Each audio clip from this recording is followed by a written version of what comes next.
현재 AV-MOV 사건은 대규모 국가수사 단계로 확대된 상태입니다. AV-MOV 사건에서 범죄 단체 조직죄가 적용될지 여부는 결국 한 가지 질문으로 정리됩니다. 그 사람이 단순 이용자였는가 아니면 범행 구조의 일부였는가가 이 부분입니다. 안녕하세요. 여러분의 인생을 지켜드리는 변호사 박선정입니다. 최근 큰 사회적 논란이 되고 있는 AV-MOV 사건과 관련해 많은 분들이 가장 궁금해하시는 질문이 있습니다. 바로 이 사건에 범죄단체 조직죄까지 적용될 수 있는가 하는 부분입니다. 단순히 불법 촬영물이나 성착취물 사건이라면 보통은 성폭력처벌법이나 아청법 위반 정도를 떠올리게 됩니다. 하지만 이번 사건에서는 형법 제114조, 즉 범죄단체 조직 가입 활동죄까지 거론되고 있습니다. 이 죄명이 적용되는 순간 이 사건의 성격 자체가 달라집니다. 단순히 누가 어떤 영상을 봤느냐의 문제가 아니라 조직적 범죄 구조 안에서 어떤 역할을 했느냐를 따지는 사건으로 바뀌기 때문입니다. 저는 과거 국가적으로 큰 관심을 받았던 N번방, 즉 박사방 사건에서도 치밀한 법리 분석을 통해 최종적으로 무죄를 확정지은 경험이 있습니다. 수사기관이 어떤 논리로 사건을 구성하고 어떤 방식으로 피의자를 압박하는지, 그리고 그 논리를 법적으로 어떻게 다퉈야 하는지 실제 판결로 직접 확인해 왔습니다. 최근 AV-MOV 사건 역시 단순한 사이트 이용 사건이 아니라 조직범죄 프레임까지 거론되는 매우 무거운 수사로 이어지고 있습니다.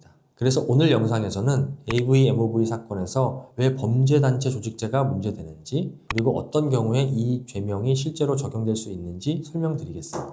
현재 AV-MOV 사건은 단순한 사이트 폐쇄 수준을 넘어 대규모 국가수사 단계로 확대된 상태입니다. 수사기관은 이미 서버 자료, 회원가입 정보, 포인트 충전 기록, 영상 다운로드 기록 등을 확보해 개별 이용자의 행위 책임을 분석 중인 것으로 알려져 있습니다.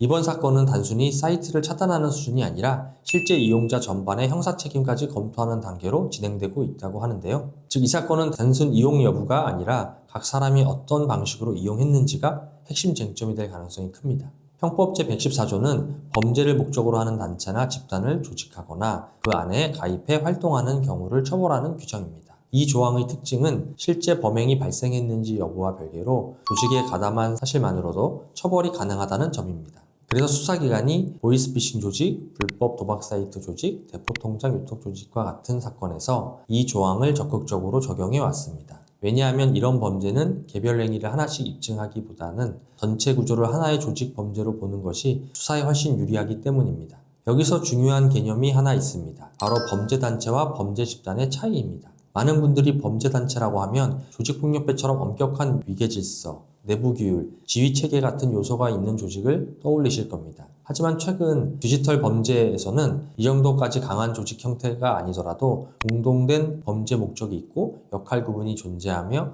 범행 구조가 반복적으로 유지된다면 범죄 집단으로 평가될 수 있습니다. 디지털 플랫폼 범죄에서 이 개념이 자주 적용됩니다. 현재까지 알려진 내용을 보면 AV-MOV는 단순한 게시판 형태라기보다는 사이트 운영자, 영상 공급자, 유료 결제 이용자 등이 연결된 플랫폼 구조에 가까웠다는 정황이 있습니다. 운영자가 플랫폼을 운영하고 영상 공급자가 콘텐츠를 올리며 유료 이용자가 결제를 통해 사이트가 유지되는 구조였다면 수사기관은 이를 역할이 분담된 범행 구조로 평가할 가능성이 있습니다. 가장 큰 관심사는 54만 명에 달하는 회원, 특히 유료 회원입니다. 이와 관련해 저는 다음과 같이 설명드리고 있습니다. 단순 시청이나 소지에 그친 회원에게까지 일률적으로 범죄단체 가입죄를 적용하기는 어렵습니다. 수사와 기소의 기준은 결국 조직의 존속과 기능에 얼마나 기여를 했는지입니다. 예를 들어 반복적인 고액 결제, 영상 제작 요청, 적극적인 게시 활동, 회원 유입, 유도 같은 행위가 있었다면 조직 활동에 기여했다고 평가될 가능성이 있습니다. 반면 일회성 이용, 소액 결제, 적극적 활동이 없는 경우라면 법적 평가가 달라질 수 있습니다.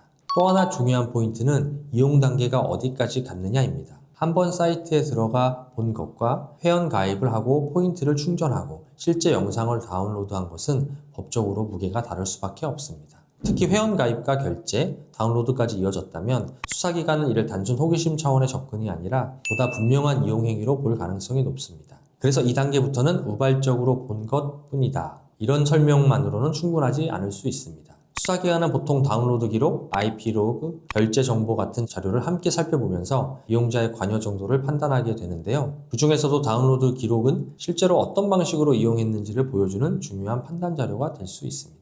AV-MOV 사건에서 범죄 단체 조직죄가 적용될지 여부는 결국 한 가지 질문으로 정리됩니다. 그 사람이 단순 이용자였는가 아니면 범행 구조의 일부였는가가 이 부분입니다. 따라서 본인의 행위가 단순 이용인지 구조 유지에 영향을 준 행위인지 정확히 구분하는 것이 중요합니다. 특히 이 사건과 관련해 인천 지역에서 상담 요청하시는 분들이 적지 않은데요. 실제 몇 차례 상담을 진행해 보니 인천에 거주하시거나 인천에서 생활하시는 분들이 많이 문의를 주고 계셨습니다.